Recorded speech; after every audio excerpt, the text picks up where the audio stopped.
नमस्कार। आज आशीष के इस एपिसोड में आप सबका स्वागत है। सबसे पहला जो प्रश्न है वो पूछा गया है, राखी जी ने पूछा है और उन्होंने पूछा है कि हनुमान चालीसा का पाठ केवल शाम को ही करना चाहिए या दिन में भी पूजा के समय हम कर सकते हैं। दूसरा लिखा है, शनि गायत्री मंत्र का जाप भी क्या हम शाम को ही कर सकते हैं या दिन में भी कर सकते हैं। अब सर्वप्रथम तो कुछ ग्रह विषय जब पाठ पूजा की बात आती है तब ये कहा गया है कि आपको स्पेसिफिक टाइम देखना चाहिए, लेकिन जब देव विषयक पूजा की बात आती है, दैट मीन्स हनुमान जी तो प्राण तत्व है, वो कहाँ नहीं है, या फिर जो देवों की उपासना की बात आती है तब आपको ये बात समझनी होगी कि तब आपको समय नहीं देखना है। उपासना के लिए शास्त्र में ऐसा स्पष्ट कहा गया है, सकाम विषय मानस व्यापार इति उपासना, अर्थात आपका माइंड इन्वॉल्व हो, आपका मन लगे, वैसी अवस्था में आपको पाठ पूजा करनी चाहिए। सिर्फ करने के लिए आपको पाठ पूजा नहीं करनी है, काउंटिंग नहीं करना है। आपको आपका मन जब शांत हो, जब आपको लगे कि आप अच्छे मूड में हो, तब आपको उपासना करनी चाहिए। कहीं पर सुनी हुई ये बड़ी प्रसिद्ध लाइन है, मुल्ला मस्जिद बांग पुकारे, क्या साहब मेरा बहरा है, चींटी के पैरों में नुपुर बाजे, वो भी साहब सुनता है। तो हम जो कर्म करते हैं मन से, वो भी देवता लोग जानते हैं। तो हम जो पाठ पूजा कर रहे हैं उसके पीछे हमारी भावना क्या है, हमारा मन क्या है, वो देख के पाठ पूजा करनी चाहिए। हनुमान चालीसा आप कभी भी कर सकते हो, उसके लिए आपको शाम तक वेट करने की आवश्यकता नहीं है। किसी भी देव की उपासना किसी भी समय पर की जा सकती है। जो अनिवार्य बात है वह बात है तब आपका मन जो है वह शांत हो, आपका जो मन है वह रिसेप्टिव मोड में हो, आपका मन जो है वह काम हो, तो जो आप उपासना करोगे उसका आपको फल मिलेगा। सो समय नहीं देखना है, आपको अपना मन देखना है। दूसरा जो प्रश्न पूछा गया है वह डी मुखर्जी ने पूछा हुआ है। उनका ये कहना है कि sir please take my query in next episode. I have asked thrice in comment box the effect of a guru mahadasha on a person. Well, बहुत सारे लोग प्रश्न पूछते हैं तो कभी कभार कोई प्रश्न हम ले लेते हैं, कभी रह जाता है, लेकिन आप जो प्रयास कर रहे हो उसको हम नोटिस कर रहे हैं और आपका नंबर सुनिश्चित आएगा ही।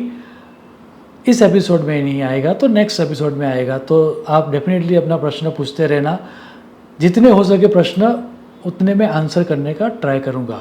सो सर्वप्रथम जब दशाओं के इफेक्ट के बारे में बात आती है तो आचार्यों ने ये कहा है कि कोई जनरलाइज बातें हमें नहीं देखनी चाहिए। आपको ये देखना चाहिए कि जो गुरु ग्रह है, जैसे जो आपने प्रश्न पूछा है, तो गुरु ग्रह आपकी कुंडली में कहाँ पर है। यदि आपकी कुंडली में गुरु ग्रह अशुभ स्थान का मालिक है तो वह गुरु ग्रह नैसर्गिक शुभ होते हुए भी आपको नेगेटिव रिजल्ट देगा। यदि गुरु ग्रह आपकी कुंडली में मारक है या बाधक है तो आपको वह शुभ फल न देते हुए आपको नेगेटिव रिजल्ट देगा।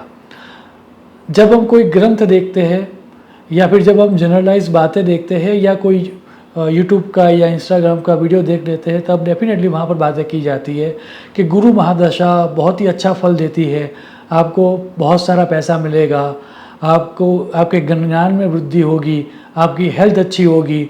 लेकिन ये सब जो प्रिडिक्शन होता है वह तभी एप्लीकेबल है जब गुरु आपकी खुद की कुंडली में, आपके जन्म लग्न की कुंडली में गुरु ग्रह शुभ बैठा हो। यदि वह अशुभ स्थान का मालिक है, यदि वह गुरु ग्रह आपकी कुंडली में नीच का है या अस्त का है या पाप कर्तरी योग में है, तो उसका जो शुभ फल शास्त्रों में कहा गया है वो आपको नहीं मिलेगा। सो इंस्टेड ऑफ आस्किंग के गुरु महादशा आपको क्या फल देगी, आपको आपकी कुंडली को देखना है कि आपकी कुंडली में गुरु ग्रह कैसे बैठा हुआ है, उसके आधार पर गुरु की महादशा आपको फल देगी। लेकिन अगर जनरलाइज करना है तो एक बात तय है कि क्योंकि गुरु नैसर्गिक शुभ ग्रह है तो ओवरऑल वह पॉजिटिविटी देगा, वह प्रज्ञा दैट मीन्स ज्ञान देगा, वित्त अर्थात मनी देगा, और शरीर पुष्टि दैट मीन्स आपको फिजिकल वाइटलिटी भी देगा। इसके बाद जो प्रश्न पूछा गया है वह धारा जी ने पूछा है, और उन्होंने ये पूछा है कि वास्तु का इफेक्ट हमारी लाइफ पर तो होता ही है, लेकिन अगर कोई पर्सन है जिसके पास 5 फ्लैट्स हैं, 5 शॉप्स है, फैक्ट्री भी है, तो किसकी इफेक्ट होगी या सभी की इफेक्ट होगी?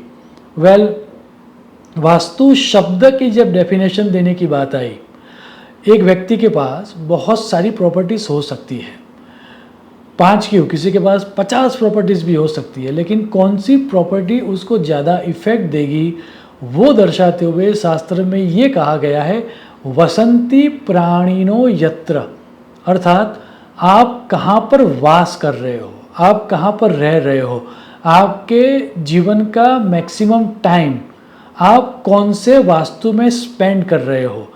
जिस वास्तु में आप सबसे ज़्यादा टाइम स्पेंड करोगे उस वास्तु की इफ़ेक्ट आपके जीवन के ऊपर होगी। सभी वास्तु की इफ़ेक्ट हमारे ऊपर नहीं होती, भले ही हमारी ओनरशिप बहुत सारे वास्तुओं के प्रति हो सकती है, लेकिन जिस वास्तु में आप मैक्सिमम टाइम स्पेंड करोगे वही वास्तु आपको इफ़ेक्ट देगा। एक अन्य प्रश्न मुझे पूछा गया है, विजया लक्ष्मी जी ने यह प्रश्न पूछा है, विचार this yoga due to which someone remains unmarried lifelong, is there something called brahmacharya yog? Yes, शास्त्र में ऐसा स्पष्ट कहा गया है कि 2 तरह की वैदिक जीवन पद्धति होती है। कुछ लोग होते हैं जो प्रवृत्ति लक्षण जीवन जीते हैं, प्रवृत्ति धर्म में होते हैं, तो वो शादी भी करेंगे, उनके बच्चे भी होंगे। और कुछ लोग होते हैं जो निवृत्ति धर्म को अपनाते हैं, तो वह आजीवन ब्रह्मचार्य व्रत का पालन करेंगे और वो संन्यास को धारण करेंगे। डेफिनेटली कुंडली में वैसे योग होते हैं, एक योग नहीं अनेक योग होते हैं। सो यहाँ पर किसी एक योग विषय के बारे में बात करना अन्य योग के प्रति इनजस्टिस होगा, लेकिन यदि कुंडली में आपको देखना है मोटा मोटा तो मैं ये बता सकता हूँ कि आपको 8th हाउस, 9th हाउस और 12th हाउस को देखना चाहिए, और गुरु ग्रह को और केतु ग्रह को देखना चाहिए वैराग्य के लिए। कुछ लोगों का कहना है कि शनि ग्रह को भी देखना चाहिए। तो 8th house, 9th house, 12th house, गुरु, केतु और शनि का यदि किसी भी तरह से संबंध हो रहा है तो वह व्यक्ति ब्रह्मचर्य व्रत को फॉलो करेगा, और हो सकता है कि आगे जाकर वह संन्यास जीवन को भी अपनाए। तो डेफिनेटली कुंडली में ब्रह्मचारी होने का योग और संन्यास का भी योग होता ही है। यदि आपके भी कोई प्रश्न है तो आप मुझसे पूछना, जितने प्रश्नों के उत्तर मैं दे पाऊँगा, जितने ज़्यादा प्रश्नों को मैं समाविष्ट कर पाऊँगा उतना मैं प्रयास करूँगा। शुभम भवतु। प्रणाम।